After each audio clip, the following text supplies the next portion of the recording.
let me just take a question here. What are some suggestions as to how to answer those who contend that the church has been or is racist, as indicated by the situation in 1978, or that this time period calls into question the inspiration of leaders? I say, let's follow the prophet. I don't know that there's a whole lot of value in going back and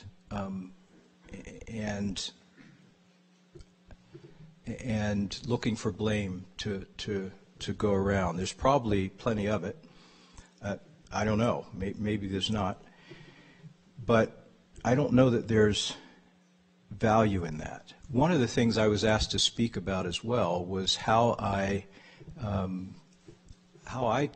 came through this.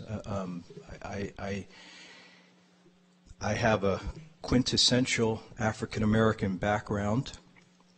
I know very few. I don't know that I know any African Americans in the church who have, as, I don't mean this as to be insensitive, but to have as comprehensive a background in African American experience, particularly in the inner city. I've lived in housing projects.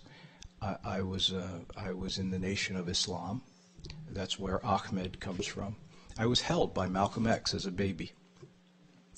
My mother, I knew this all my life. It wasn't a big deal until I was in my 30s and realized that this is history. So I said, Mom, can you send me a letter detailing what you remember about this? And she did. It's in my journal. So did my older sister. Sent me a text about it. We were later members of the black church, and so I have that experience. And just all sorts of positive and negative experiences that you would think that a young black guy growing up in the inner city would have. And so how does somebody like that get to a point where this is not only not a problem, but that his perspective is that he sees the church as this powerful international force in the last days for unifying God's children of all backgrounds? And I think the short answer to that would be the ability to look forward with an eye of faith and see the Lord's promise to us as a people as already fulfilled. I do. I look forward and I see it, and I know it'll come to pass. The ability to look forward and the power of looking forward with an eye of faith is taught us, again, by the Book of Mormon. You remember, Alma says in Alma 5, do you exercise faith in the redemption of him who created you? Do you look? And I almost hear the next part of this as Alma breaking down how to exercise faith into simple steps. He says, do you look? And there are many of us who don't look. So we have to look. Look where?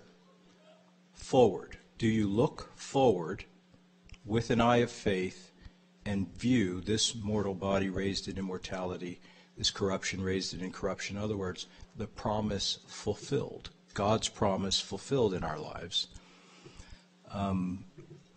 And I say unto you, can you imagine to yourselves that you hear the voice of the Lord saying unto you in that day, come unto me, ye blessed? So he's actually encouraging us to not only look forward with an eye of faith and see God's promise, see this utopian state that he's going to create with the Latter-day Saints, but to imagine it, to envision it, to visualize it.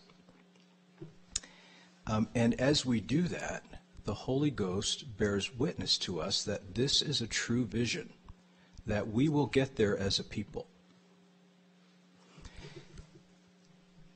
once the Holy Ghost bears witness to one's soul, that is going to happen.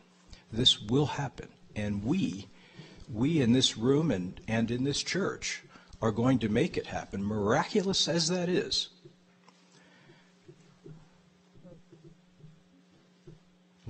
Once we envision that, the Lord witnesses to us that that's true. That's a true future for Latter-day Saints.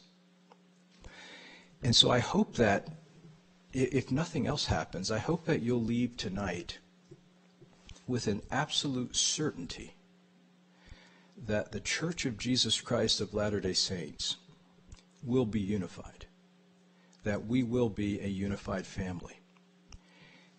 And if that is the case, we will show that unity to the United States and to the world, all to prove that Jesus Christ is the Son of God, that he has the power to unify those who follow him. If he can't unify us, who can he unify? But he will unify us. And as we look forward with an eye of faith to see that happen, the Lord will make it happen through our faith.